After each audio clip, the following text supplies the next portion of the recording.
Las mejores películas mexicanas de 2023. El año 2023 fue un año agitado para el cine mexicano. Sin llegar a niveles realmente extraordinarios, hubo un aumento en el número de películas producidas, pero las pantallas de cine siguen negadas para los y las cineastas nacionales. Por otro lado, y peleando contra el abandono de parte de Cannes, el cine mexicano estuvo más que presente en otros festivales de cine internacionales. Desde ahí, entregó producciones para todo tipo de público y en varios géneros, desde el drama y el thriller hasta la ciencia ficción.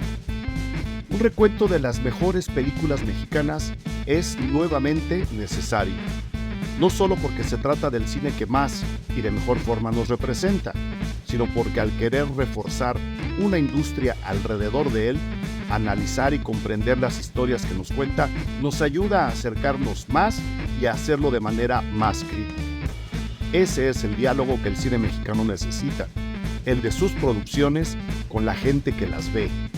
Por esa razón, haremos nuevamente un recuento con las mejores películas mexicanas de 2023 y lo haremos al lado de la crítica de cine Fernanda Solórzano, que sabe, ve y conoce de cine mexicano. ¿Ustedes quieren saber qué se vio y cómo se vio? Estas son las mejores películas mexicanas de 2023. De eso trata este episodio. Yo soy Eric Estrada. Esto es Cine Garage. Aquí cabe todo el cine. Mi queridísima Fernanda Solórzano, qué sustos nos da el fin de año.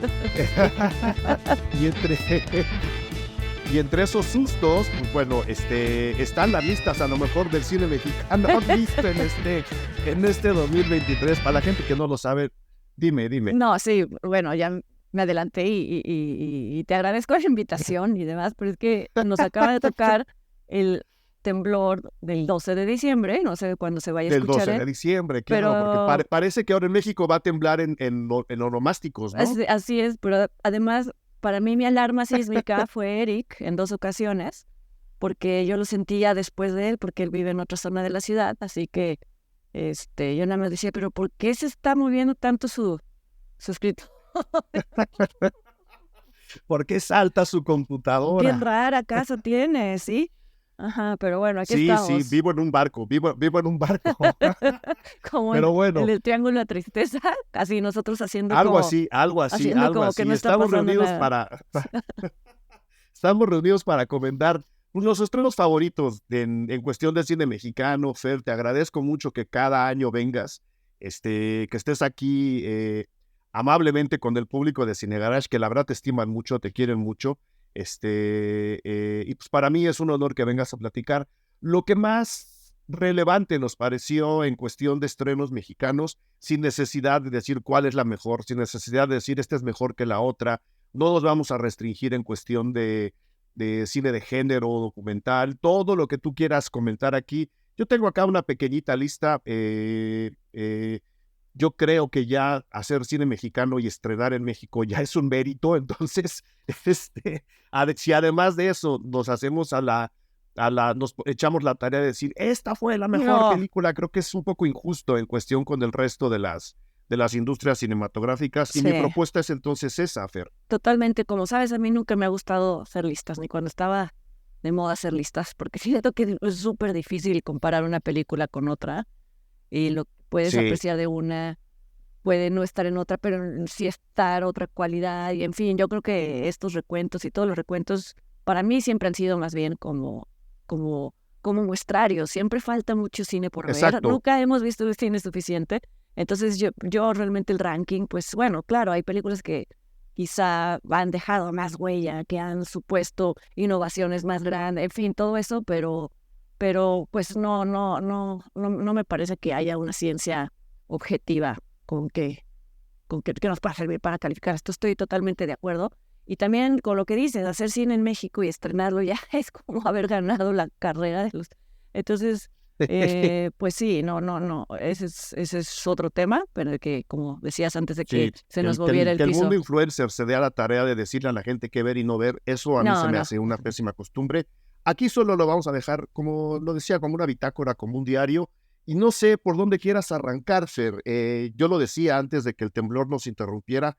Creo que a nivel general, y tomando en cuenta que faltan muchos estrenos, que se siguen produciendo muchas más películas Ujú. de las que las pantallas le muestran a la gente, yo creo que en términos generales fue un buen año. No sé si tú lo resumirías de la misma forma. Totalmente. Hice una mirada parecida a la que estamos haciendo tú y yo con Leonardo García Tsao en el programa que hacemos, en el cuadro iberoamericano. En este caso fue cine iberoamericano y nos sorprendía la cantidad de buen cine que se estrenó, siendo nuestras industrias en estos países tan, bueno, en España quizá no tanto, ahí la televisión, el financiamiento de la televisión ayuda mucho, pero en Latinoamérica es muy difícil hacer cine y sin embargo, pues un montón de buenas películas, como dices, no todas han llegado y nosotros, tú y yo, y quienes trabajamos en esto, a veces tenemos la suerte de ver muchas de ellas en festivales y entonces tal vez nos van a oír mencionarlas y no les suenan porque no han llegado a carteleras, al cine o a plataformas, pero yo confío en que sí van a llegar. Muchas de ellas ya lo hicieron, ya se estrenaron.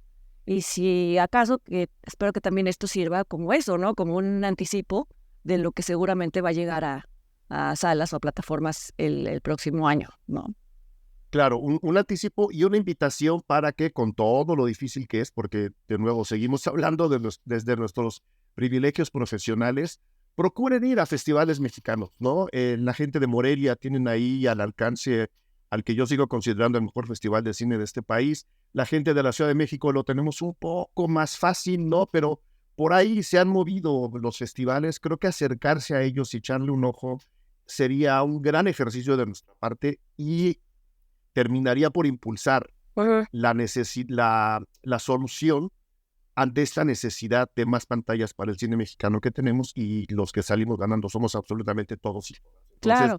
para allá va este programa, ¿no? Incluso el privilegio mismo que mencionas de poder ir a festivales también, en el caso de nosotros es un doble privilegio porque muchas veces podemos entrar a funciones que son difíciles de acceder porque cada vez son más grandes los públicos, más grandes en número, que fue lo que pasó este año en Morelia y lo que ha pasado en otros festivales, ¿no? Que ya los boletos ya no se saben bien cómo acomodarlos para que se puedan vender que se pueda organizar quién compra, pero no, o sea, hay personas que viajan desde otros estados para, para estar en el festival, valga la obviedad, entonces necesitan saber si van a tener boleto o no, y entonces luego se traban los sitios, en fin, entiendo que no todos siempre podemos entrar a ver todas las películas, pero aún así es muy posible, es muy probable que una de ellas, o la mayoría, acabe estando disponible en algún momento. Entonces, bueno, todo esto para curarnos en salud en caso de que mencionemos alguna que no hayan visto o que de la que no hayan oído todavía. O que se nos vaya una, ¿no? Por Porque la supuesto, también. lista, creo que la lista es larga y no sé por dónde te gustaría empezar, Fer, tomando en cuenta que podemos hablar de lo que sea, desde el streaming hasta películas que pasaron por festival. Otra cosa, por los festivales pasan todo tipo de películas. No estamos hablando ni de cine de autor, ¿no? Ni de cine ultra artístico que luego la gente dice solo ellos entienden. No, por los festivales pasa todo tipo de películas. Podemos hablar de documental. No sé si tienes algún inicio planeado No lo para este tengo episodio. y sin embargo ahorita pensé en lo que fue el principio del 2023 cuando Heroico se exhibió tanto en Sundance como en En Sundance. y en el Festival de Berlín también, ¿no? Heroico de Sí, David estuvo en Sonana, los dos. entonces tal vez nada más usando ese medio criterio cronológico que quizá después vamos a abandonar, o yo, pues es una película que fíjate que es curioso, como que a finales del año, cuando se estrenó ya en salas, coincidió con las revelaciones de que en efecto en las academias militares, bueno, en la escuela militar mexicana se perpetraban abusos en contra de los cadetes. O sea, no era un entrenamiento, se sabe que los entrenamientos militares pues son arduos, pero que también en muchos casos se incurría en violaciones a los derechos humanos. Fue muy curioso porque pues obviamente los estrenos no están programados para coincidir con las noticias, ¿no? O sea, ojalá fuera así todo, pero coincidió que en la misma semana se habló de ese tema. Entonces, bueno, para mí creo que es una película que habla de un tema muy pertinente y de un tema muy preocupante, porque al final, ahora que el ejército está teniendo tantas atribuciones, pues cómo ellos mismos entienden la disciplina, cómo los propios soldados entienden la disciplina y lo que van acumulando a lo largo del entrenamiento. Y no me refiero, repito, a lo arduo del entrenamiento mismo, sino a la degradación de una persona a un nivel ínfimo. Creo que eso incide en cómo van a tratar a su vez a los civiles. Entonces creo que eso es un tema muy pertinente. Ahora, la puesta en escena, creo que a mí me gustó mucho más Mano de Obra de David Sonana. Creo que era una película que tenía un ritmo mucho más logrado, se conseguía un mundo un poquito más cerrado en términos de la película, ¿no? Mucho más autosuficiente. Menos frontal, lo llamaría yo. Es un mundo menos frontal. El de Mano de Obra es más su propio universo. Exacto, y eso a mí me gusta más. Sí, entiendo perfectamente que el propósito de Heroico era construir estos espacios muy cerrados, estas tomas muy fijas, casi emulando o intentando hacerlo a Kubrick, ¿no? En esto de no tolerar que la puesta en escena misma sea tan restringida como la experiencia. Y sin embargo, me pareció que esto a veces se volvía algo repetitivo. Hay algo que me gusta mucho de Heroico, que son las locaciones. Esto parecería una banalidad, pero se filmó en el centro ceremonial Otomí, que está en el camino a Temoaya, y que es un lugar que es increíblemente parecido a la fachada del colegio militar, ¿no? Pero obviamente además tiene... Es real. Ajá, es real, pero además tiene motivos prehispánicos. Fue además un espacio ceremonial que se construyó en los 80, fue de reciente construcción. Y me clavé tanto en eso que después, pues a ver que lo construyó un arquitecto que también era antropólogo y que después se dedicó a construir salas importantes de museos, del Museo de Antropología mismo. Entonces, bueno, es alucinante la historia misma de este lugar que se usa como locación principal, con eso de que pues a veces una toma, un lugar, una escena, un diálogo hace una película. Para mí eso fue lo que hizo a Heroico, la verdad. Sí, yo creo que funciona mucho mejor haber hecho la película ahí que si lo hubieran hecho realmente en el colegio militar. No da este aire, ¿no? Entre místico, histórico, simbólico, totalmente, que nos lleva a militarismos incluso anteriores de la propia construcción de un país como México. Ya estoy de acuerdo contigo. Creo que la película, con la coincidencia de circunstancias, voluntariamente o no, sí nos invita a cuestionar estas estructuras verticales que imperan en el ejército y que ahora corren el peligro de filtrarse a la vida civil y que deberíamos tener muy, muy presentes, ¿no? No me gusta mucho el final, pero creo definitivamente que Heroico es una película que debería estar en una lista de películas a revisar para tener ahí en el marco de lo mejor del 2023. Sí. Y justo yo tuve chance de ver Heroico en Sundance. Sí, yo también. En consecuencia me la ahorré en Berlín, ya la había visto, por eso me dio tiempo para ver Totem en Berlín. Creo, lo voy a presumir, porque creo que fue lo que ocurrió. Justo por esos privilegios, fui la primera persona que escribió de Totem en este país, porque me tocó verla en febrero. Fíjate. Y desde febrero, desde que reporté, yo dije, esta película va a llegar lejos. ¿La mencionamos de una vez o la guardamos? No, de una vez sí, porque yo creo que Totem es, más allá de la película, que ese es un fenómeno. Yo creo que es uno de los grandes fenómenos del cine mexicano este año. Ha sido una de las películas que más, creo que, no sé si me equivoco, pero creo que la más reconocida en cuestión de premios y festivales. No hay lugar en el que no haya pasado, que no haya dejado huella, ¿no? Y es muy valiente, a mí me parece, por parte de Lila Vilés haber dado un salto tan grande con respecto a su primera película, que le funcionó tan bien su primera película, ¿no? A veces es como muy fácil y comprensible que un director quiera quedarse en esa misma, de esa misma escala. Recordemos que La Camarista era totalmente lo opuesto a lo que es Totem, ¿no? La Camarista era minimal, tenía un diseño de producción muy cuidado, tenía un trazo de escena pues muy deliberado, no sé si se diga muy deliberado, pero bueno, con el propósito de hacerte entrar en la vida rutinaria y oprimida de esta camarista. En cambio, Totem es toda apertura, ¿no? Totem es casi todo lo contrario. Es una película coral, luego estos adjetivos son muy vagos, pero en donde en tanto estamos viendo el universo de una niña que no comprende del todo qué es lo que está pasando, pero hay cosas muy fuertes pasando en su entorno familiar, y no se concentra en nada, escucha como la cacofonía de las conversaciones en una fiesta que es al mismo tiempo la despedida de una persona y la celebración de esa persona. Entonces sí, es una película llena de capas.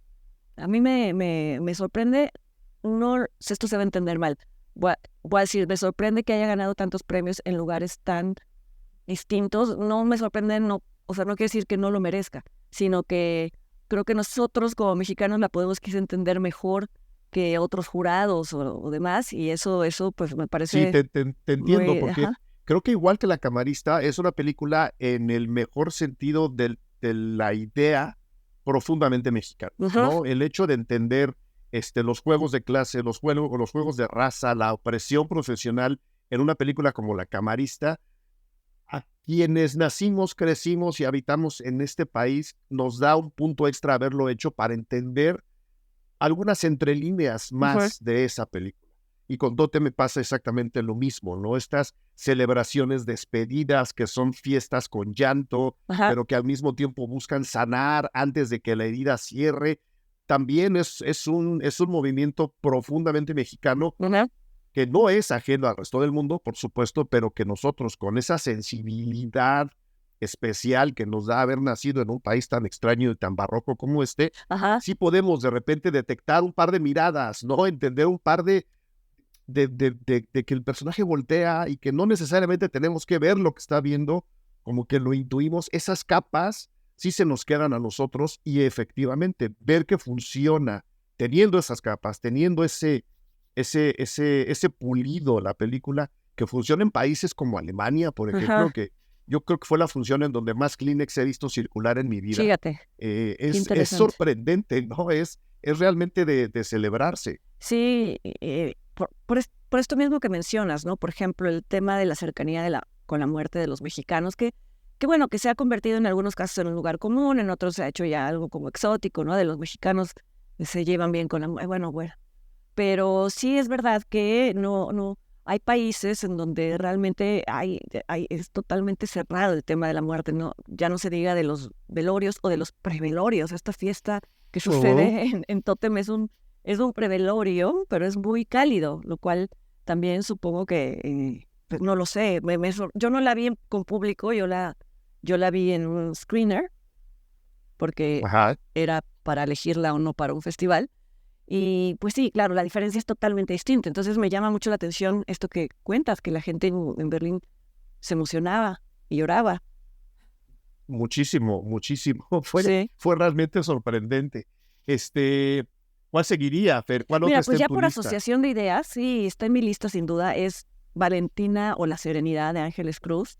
Por Ajá, asociación de ideas claro. en tanto que habla de una muerte también, ¿no? Y esta es la historia de una Sí. niña a la que le cuesta mucho trabajo aceptar la muerte de su padre. Entonces, me parece, para mí sí es una de mis películas mexicanas favoritas del año, por la honestidad y la sensibilidad con la que Ángeles Cruz, que es la directora, logra mostrar esta negativa de una niña de dejar ir la idea de su padre, al que no vio cuando murió y por no haberlo visto no comprende o no acepta que haya muerto. Es muy difícil dirigir niños porque si se ven demasiado impostados o demasiado preparados, a mí me saca, ¿no? Y al Ujú. contrario, la chiquita que aparece en esta película lo hace tan bien, de verdad, parecería una actriz profesional y platicando con Ángeles Cruz en Toronto, en donde tuve la suerte de encontrármela, decía que ni siquiera le contó de qué se estaba tratando la película o de qué era lo que se supone que estaba viendo, sino que le hacía entender las emociones por otro lado, como para que también no fuera demasiado fuerte para ella. Y te das cuenta de cómo los niños son a veces mucho más intuitivos, más sabios que los adultos. Yo creo que sí entendía qué es lo que él estaba queriendo decir y se entregó a la película de una manera que a mí me conmovió mucho. Yo que estoy hecha de madera, me saco lágrimas, ¿eh? Yo estoy hecho de piedra y No, bueno, sí, también me la madera, pareció yo, una bueno, película no es lo mío súper, tampoco. Ajá, súper sensible. sí. Y mira, qué curioso que digas por asociación de ideas. Efectivamente, tenemos a dos protagonistas muy jóvenes que se enfrentan a la Exacto. pérdida o a la futura pérdida de la figura paterna, pero creo que además lo que hace Ángeles Cruz con Valentina es también salir de un marco conocido y aventurarse en una película, de nuevo, completamente distinta a la anterior, ¿no? Y entrar a terrenos que quiere explorar de otra Totalmente, forma, sí. con otros temas y con otras inquietudes. Creo que Ajá. habla muy bien de estas dos, de Lila y de Ángeles, el hecho de que hayan dado ese salto, de que se hayan arriesgado, y por supuesto, ¿no? Habla mucho más de su talento, que a las dos les haya salido. Sí, sí, sí. Ahora, si me permite seguir asociando ideas, me voy a aventar Sí, de sí, sí. seguidito con El Eco de Tatiana Hueso, en tanto que Que también, también estuvo en Berlín, fíjate. que, Sí, exacto, también es una directora que de alguna manera, si ella misma lo dice, rompe con algo que venía haciendo. Ella había en sus películas previas hablado de mujeres y hombres desaparecidos o desplazados, situaciones trágicas, y dijo que ya no quería por el momento seguir en ese universo porque estaba resultándole muy pesado, y se va a un registro mucho más ligero y otra vez involucrando a niños. Yo es una de las películas más luminosas que vi en el año. Ella habla de sí, una comunidad, que es el nombre de la película, la comunidad del Eco, en donde pues los niños, sus papás, sus abuelos se dedican a las tareas diarias de agricultura, los niños van a la escuela, etcétera, en condiciones precarias. No quisiéramos ver a niños tan jóvenes, tan chiquitos, enfrentados a tareas tan pesadas, en fin, todo lo que ya sabemos del campo mexicano. Pero la forma en que estos, ¿sabes? Me voló la cabeza la forma en que estos niños ven el mundo, lo entienden, lo procesan. Hay unas escenas en la escuela, una escuela increíble, porque además te das cuenta de que ellos realmente están absorbiendo el conocimiento, luego lo repiten haciéndola de maestros o de maestras con sus muñequitos. En fin, me pareció dentro del horror, que es las condiciones en las que estamos viviendo en muchas áreas y en muchos sentidos en el México contemporáneo, me pareció algo lleno de luz. No sé a ti qué te pareció, sí, Eric. ahí estoy completamente de acuerdo, ¿no?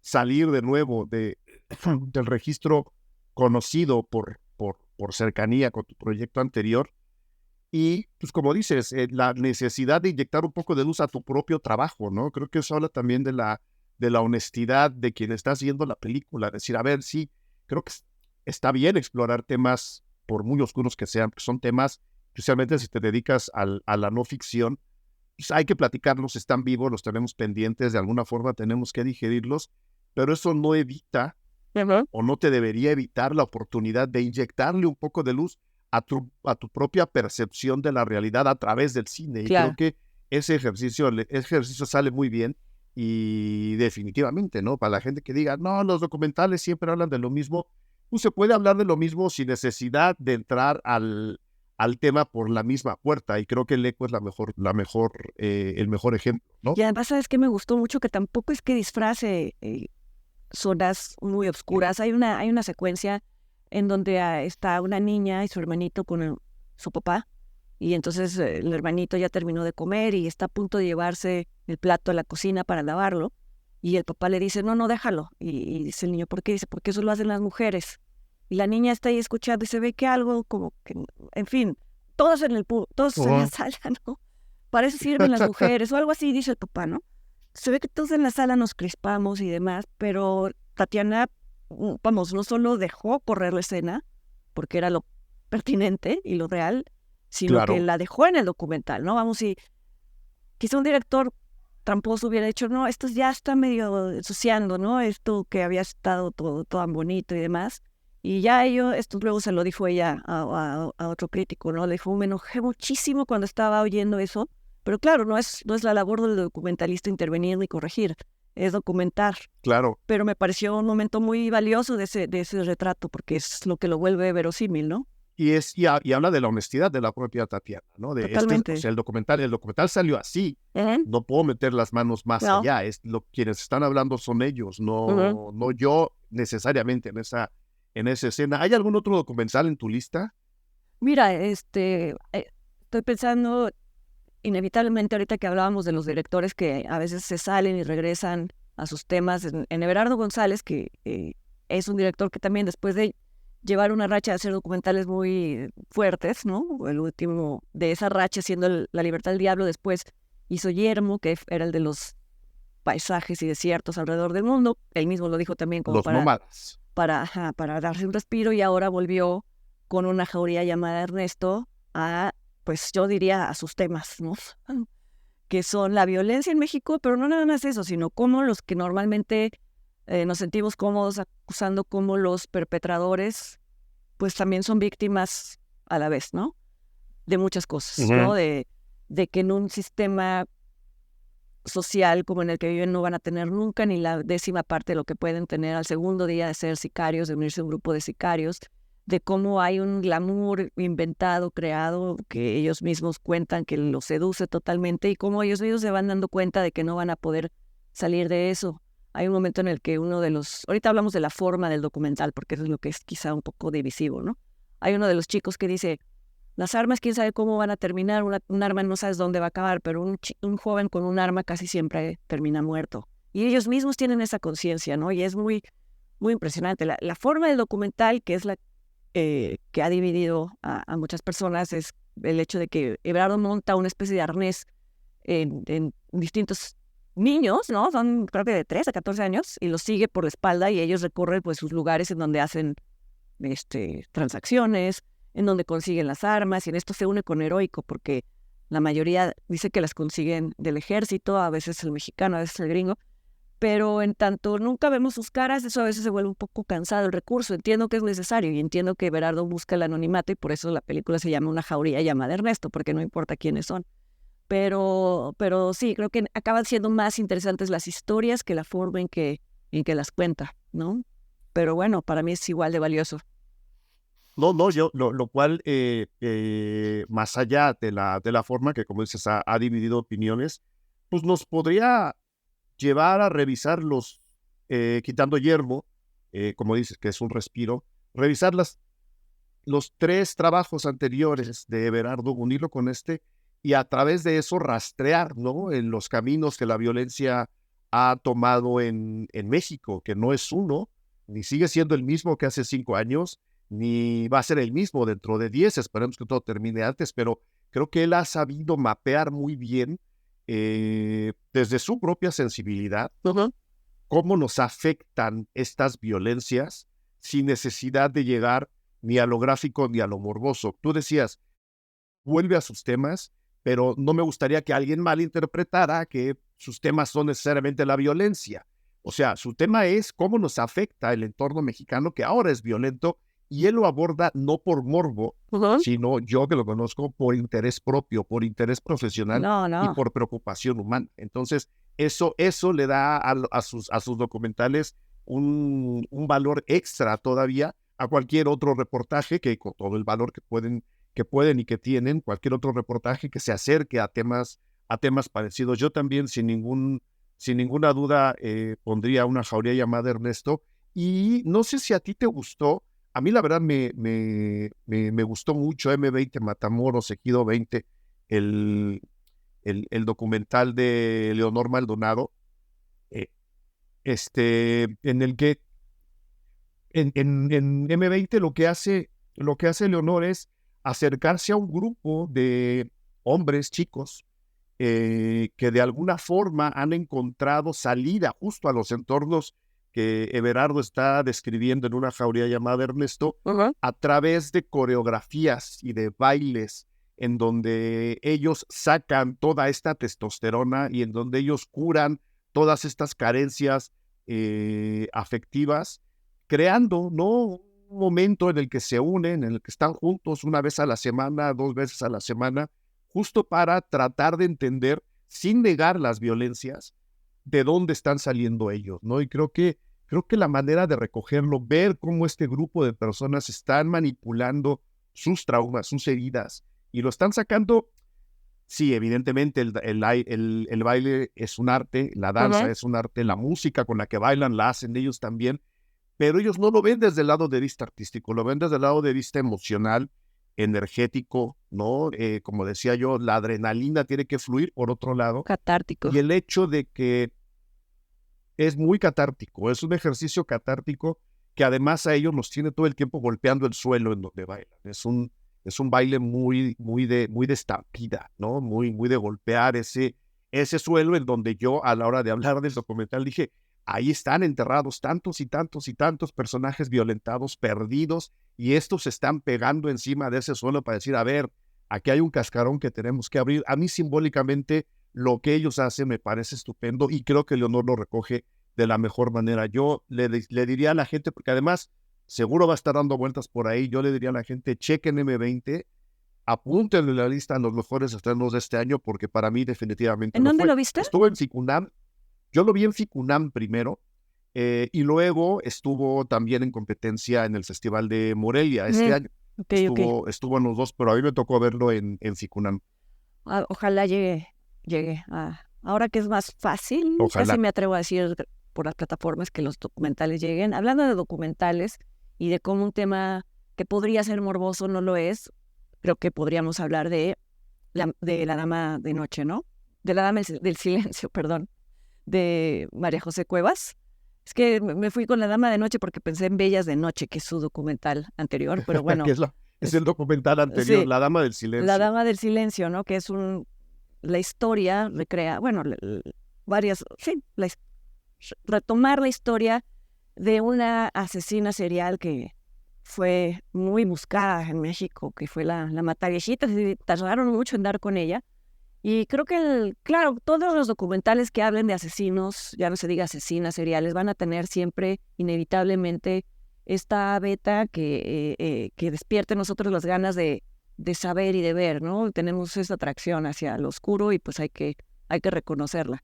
Pero creo que María José intenta deliberadamente alejar de eso, que este no sea el foco del documental, y habla, por ejemplo, de los daños colaterales, bueno, que más daños colaterales que las víctimas mismas, pero además hubo personas que fueron culpadas cuando todavía no se daba con la identidad de la verdadera asesina y que siguen en la cárcel, porque las mujeres que dijeron es ella, pues ya sabes, la clásica, vamos a cerrar el caso, y siguieron en la cárcel y hasta la fecha pues se estaban medio moviendo un poquito ya las aguas para que saliera una de ellas. Vamos, había robado en su momento, pero no tenía nada que ver con los homicidios, ni mucho menos, y se olvidaron de ella. Entonces, bueno, tiene esta parte de ver a quienes se quedaron con ese estigma y que perdieron la libertad.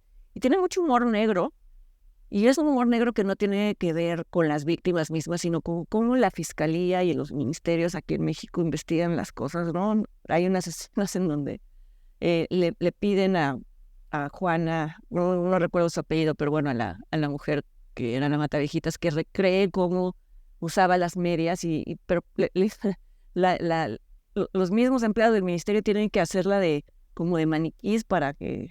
Sí. Entonces, las caras de terror de ellos... Como los como domis los del dummies. asesinato, ¿no? Sí, que dicen, pero les ves claramente el gesto de pensar qué tal que se vuelve, que finalmente era una mujer que sin duda pues tenía problemas psicológicos, ¿no? ¿Qué tal que se le vuelve porque era corpulenta, qué tal que en ese momento vuelve Sí, no, creo que se le ¿no? bota la Y se canica le ahí a vuelve media la recreación y vuelve a se nos echa un poseer la perito, ¿no? Mataviejita, sí. Y el hecho de que ella decía que ella era luchadora y eso era o sea, no era verdad, ¿no? Todas estas cosas que son Sí. surreales. A mí me gusta justo eso, es justo ese toque surreal, ¿no? Entre de lo que se está diciendo, no sé si es verdad, luego ves que es más mentira que verdad, y luego te das cuenta que probablemente la dosis de verdad también tiene que ver. Me gusta mucho cómo manejaron al personaje. Sí, claro, en los policías hay una parte también de reivindicación entre tantos retratos de policías impresentables que hay en la Ciudad de México. Creo que aquí ella reivindica a los dos que se dieron a la tarea de capturarla, ¿no? De arrestarla, que son dos hombres que, bueno, muy conmovedora su historia, muy orgullosos de haber hecho lo que hicieron, y también a veces hace falta de reconocimiento de cuando las autoridades lo hacen bien, ¿no?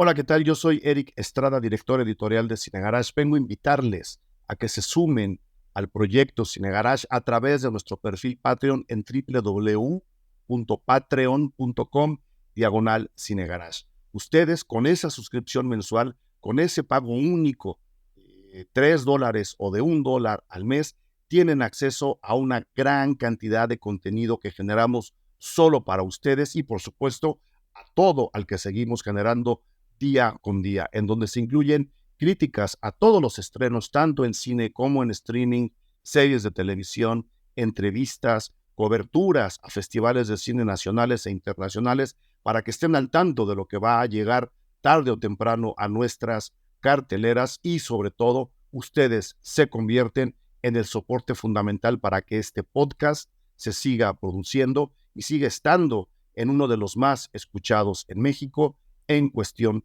de cine. Suscríbanse, como ya lo hicieron Mónica Martínez, Jessica Leiva, Salma Paulina, Hortensia Ortiz, Roxana Reynoso, Rosalinda Ortiz, Viviana Salcedo, Gaby Guillén, Jan Osorio, Daniela S. Becerril. Ellas y muchas personas más ya son parte de la comunidad Cine Garage y se han inscrito en www.patreon.com/Cine Garage. Conviértanse en parte de Cine Garage, ahí les esperamos.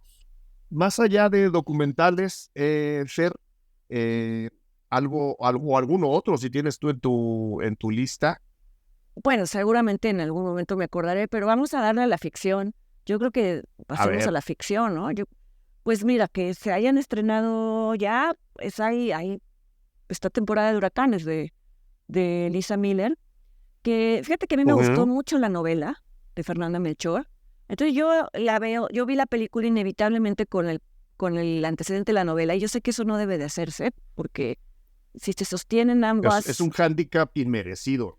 Inmerecido, porque además incluso creo que son mejores las adaptaciones cuando no intentan ser fieles a las fuentes literarias originales, y creo que justo esto es lo que hizo Elisa Miller, es decir, apartarse, construir un mundo basado en aquel mundo pero distinto, ¿no? Y creo que es una película completamente autónoma, autosuficiente, que se defiende por sí misma, cuyos personajes, aunque no se narra de la misma exacta manera que la novela, porque no tendría que ser así, también se logra esta polifonía que sí tiene la novela, en donde todo es un horror, lo de menos es la bruja misma, ¿no? La bruja misma, que parecería la peor amenaza, pues es la primera víctima de un mundo de intereses, pues también causados por las situaciones en las que se encuentran muchas zonas del país. ¿A ti qué te pareció?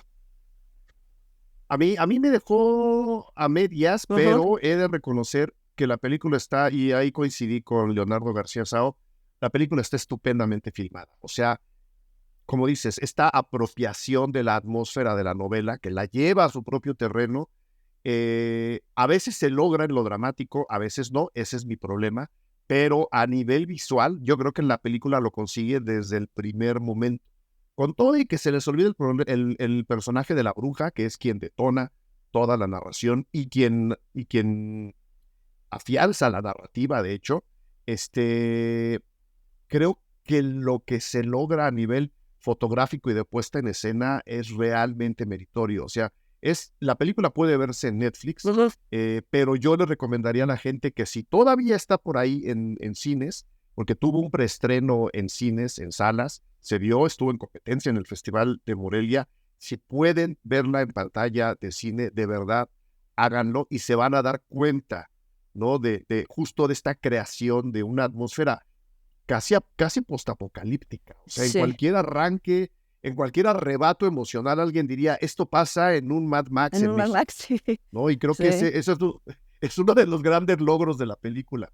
Que es la fotografía de María Seco. Yo creo que es ahorita una figura importante, esta cinefotógrafa, que así como hay fotógrafos hombres que estamos siempre celebrando, los clásicos que conocemos, ¿no?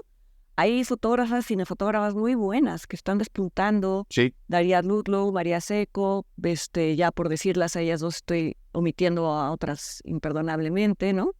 Y María, por ejemplo, ha sido fotógrafa pues de La libertad del diablo de Verano, como para hablar de registros distintos, ¿no? Creo que gran parte del mérito de la película es la imagen, es la atmósfera. Y creo que ahorita tú dijiste algo que a mí no he sabido articular, y tú lo dijiste ahorita muy bien.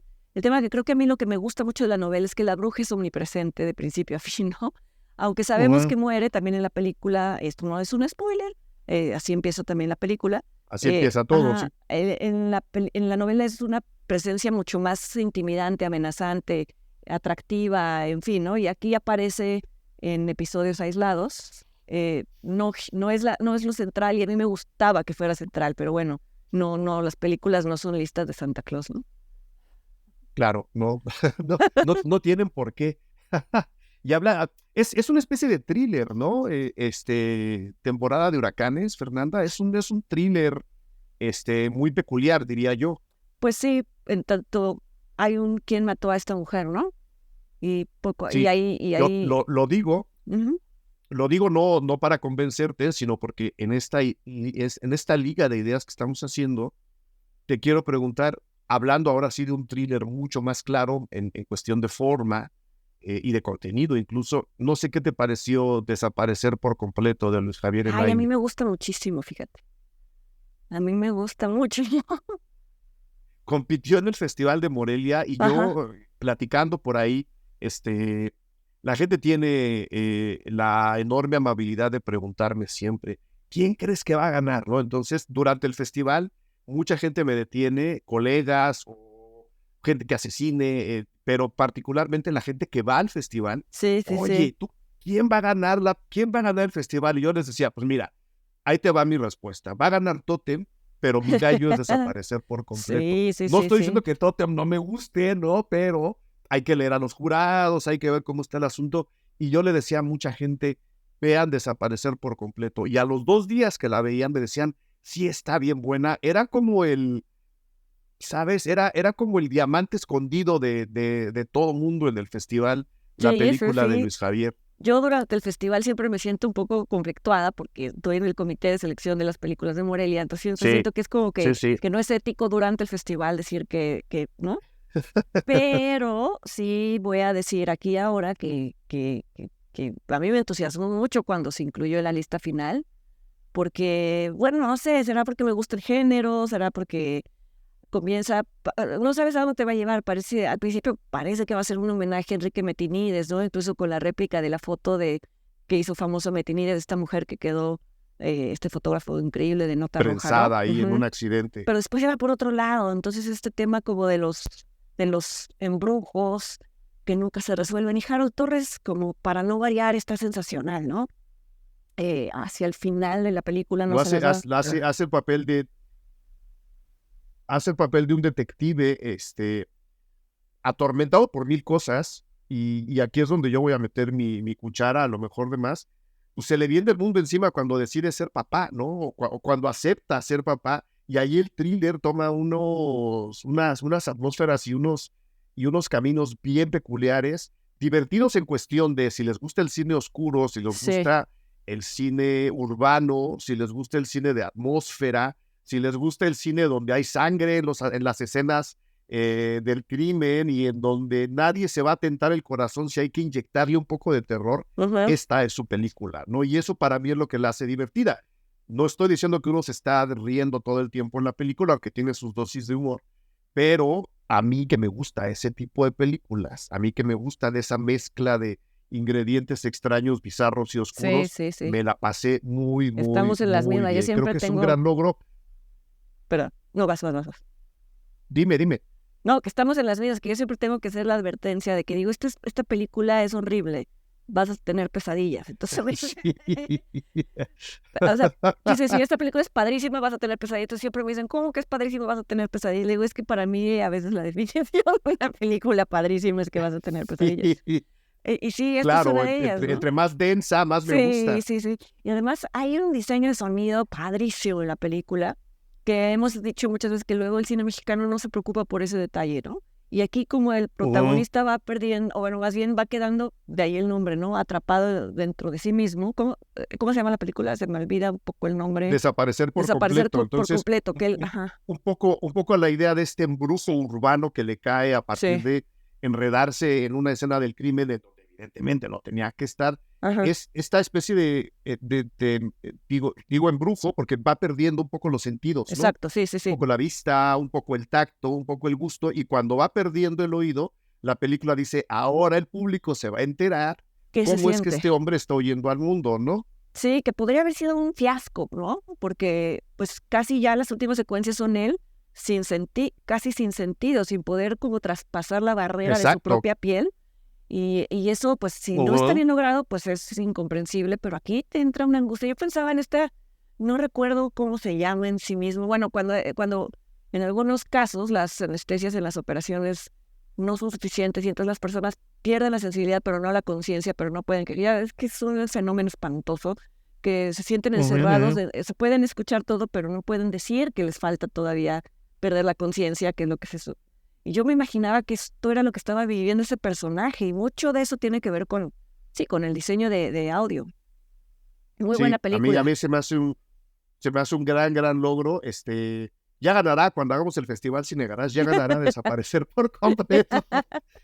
Ya votaremos tú y yo. Un día de estos. Sí, la nombraremos por lo menos premio del público, que somos tú y yo. Sí, exacto.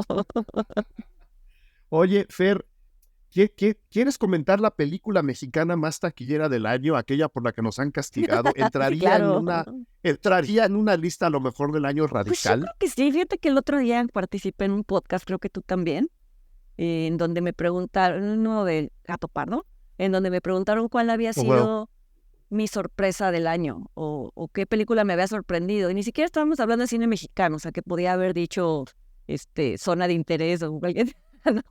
Y pues dije la verdad, o sea, que es que yo si hubiera tenido que ver, más bien, si no hubiera sido por trabajo, que hubiera tenido que ver una película con Eugenio Derbez, no. Es un prejuicio que, pues sí, perdón, pero ya lo cargo, ¿no? No me gusta Coda, se sabe. Generalmente no me gustan sus comedias por muchas cosas que no tiene nada que ver con su calidad como comediante ni con nada. Sí, sino conmigo, ¿no? Pero me sorprendió muchísimo Radical, creo que es de la que estamos hablando, ¿no? Que es director es Christopher Saya, en donde que habla de un maestro rural que está basado en una historia real, que llega a una escuela que está en los últimos lugares, a propósito que ahora se ha discutido tanto la prueba PISA, ¿no? Estas pruebas que se vuelven estandarizadas para medirlos y que pues en algunas comunidades es imposible aplicarlas y que los alumnos hayan bien evaluados. Para nada en algunos lados, exacto. Porque vienen de unos contextos familiares y regionales complicadísimos. Entonces, pues su batalla diaria es lograr ir a la escuela, ya no digas tener una buena calificación, ¿no? Entonces, bueno, para no hacerles el cuento largo ni contarles toda la película, llega un nuevo maestro, que es Eugenio Derbez, implementa un sistema de educación, ese es el nombre de la película, totalmente distinto a lo que se hubiera esperado de alguien que se dedica a la educación, pero lo hace muy bien él porque no toma el papel, no acapara la película, y eso también creo que es un mérito del director, porque pues debe de ser difícil, ¿no? Decirle que... Sí, debe ser difícil controlar al papá peluche, o sea, porque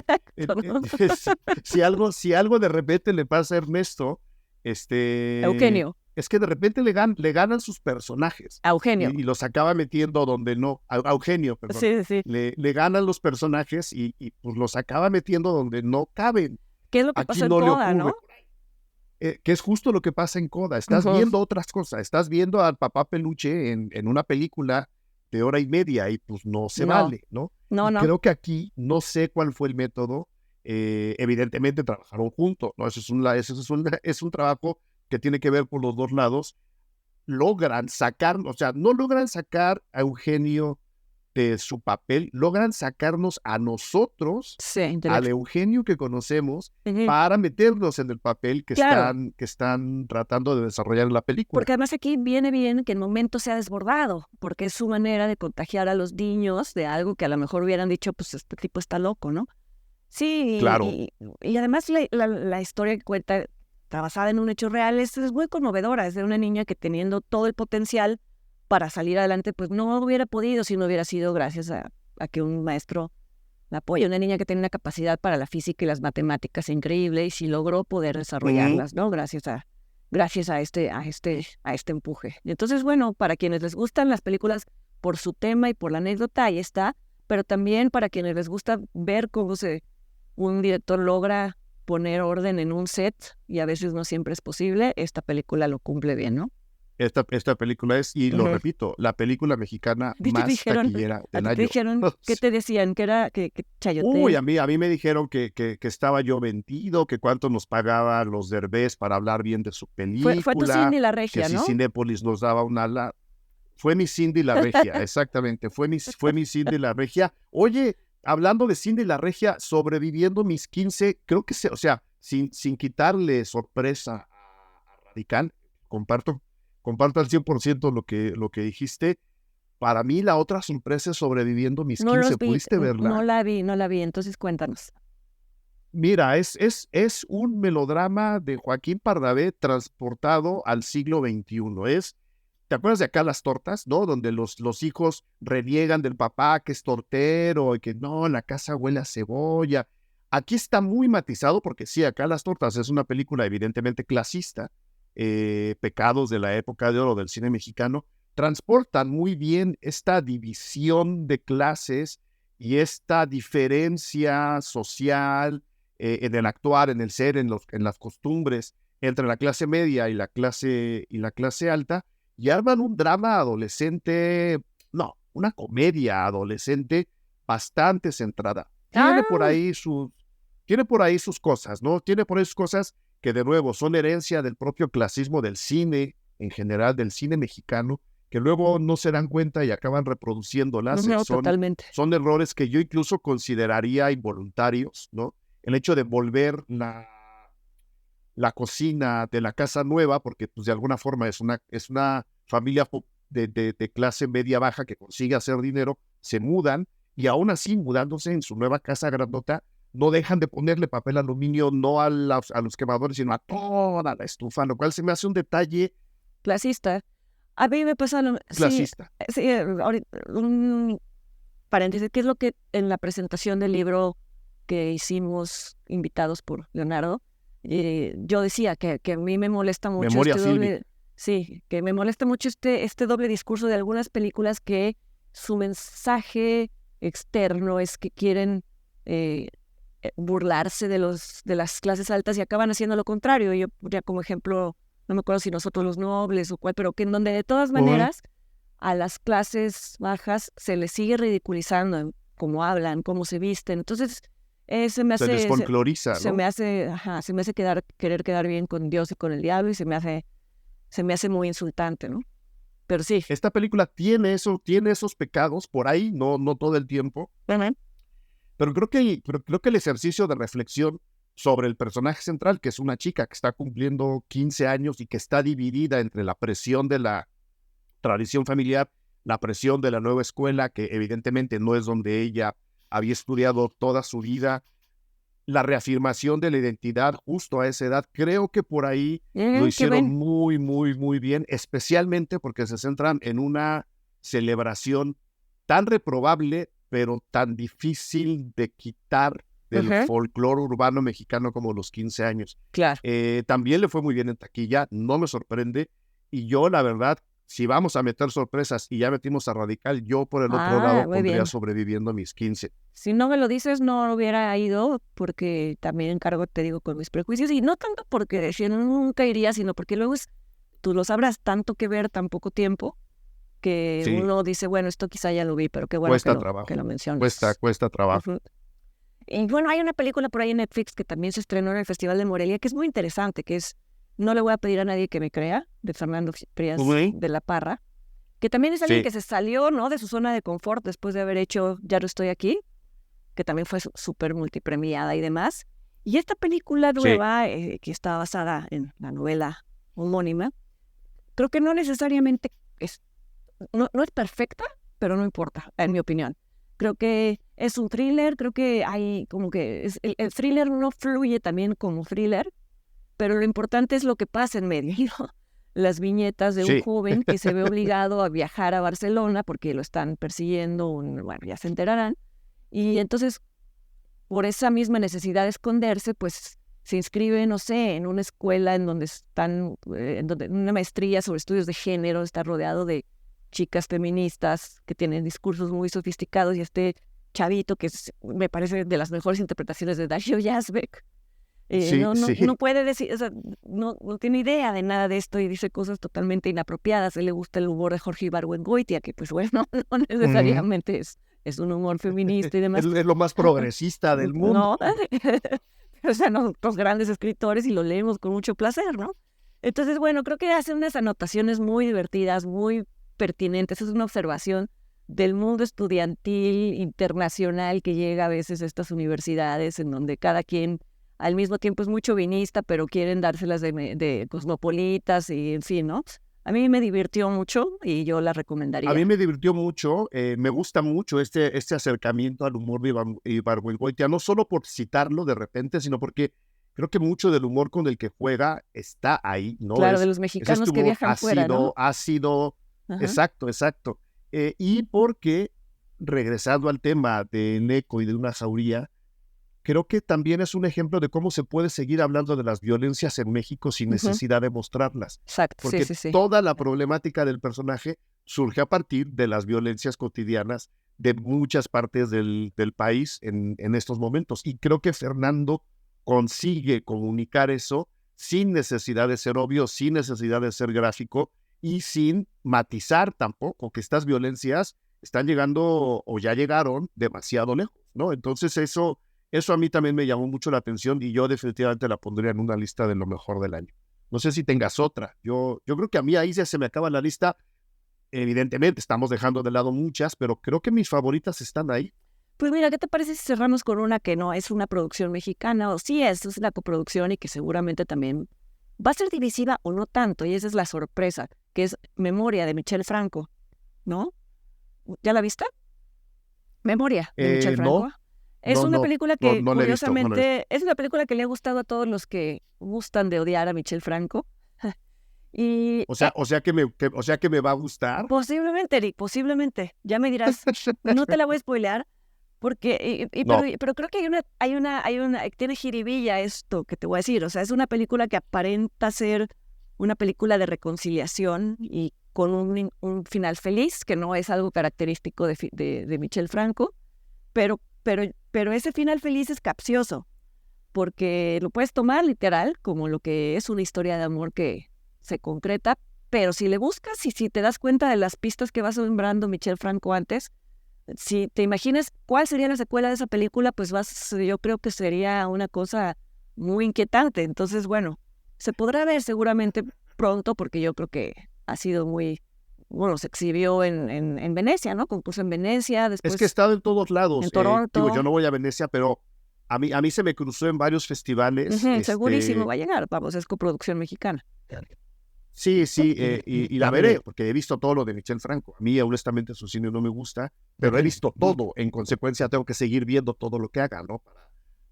Para que te siga ver, no gustando. En qué momento se establece el diálogo, pero la apuntamos sin ningún problema. Y pues ahí la dejaríamos, Fer, si te parece, a menos que tengas alguna otra sugerencia estilo Sobreviviendo a mis 15.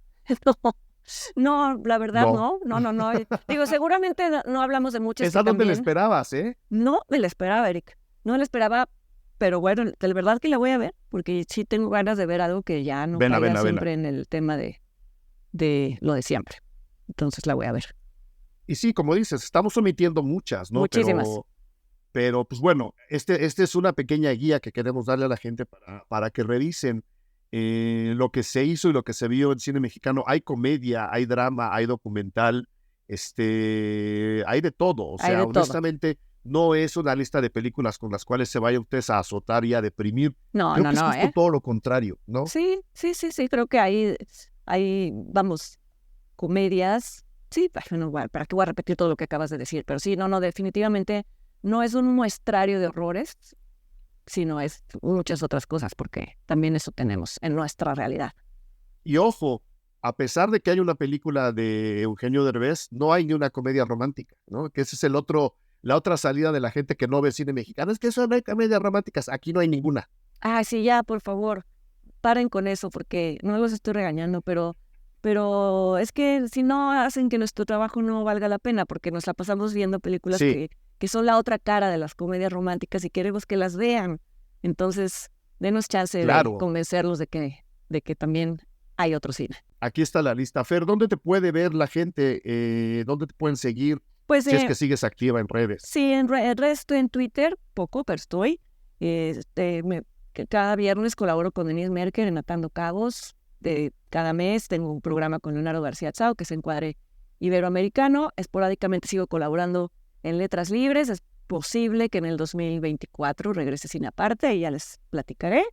Y pues en algunos podcasts que me han invitado me han hecho el honor, como tú, Eric, en estos días. Ahí estaré subiendo las ligas, pero este siempre será el consentido. Muy bien. Muchísimas gracias. Gracias a ti. Tú también eres nuestra consentida. Por aquí nos vemos. Totalmente recíproco. Un abrazo y pásatela súper bien en estas fiestas. Ya sin temblores, esperemos. Ya que no tiemble, ya pura, solo de aquí a la rosca de Reyes, Que si nos variamos sea porque lo decidimos, ¿no? Ya. Hombre, sí, por el ponche, no por la Tonantzin y Guadalupe. Exacto. No. Un abrazo a todos. Bye. Gracias por escuchar Cine Garage. Si nos escuchas en Apple Podcast, regálanos una reseña para que más gente descubra este podcast. Suscríbete a Cine Garage siguiéndonos donde sea que escuches este programa para enterarte de nuestros próximos episodios. Cine Garage es parte de Sonoro. Ingresa a sonoromedia.com para escuchar más de los podcasts que aquí se producen.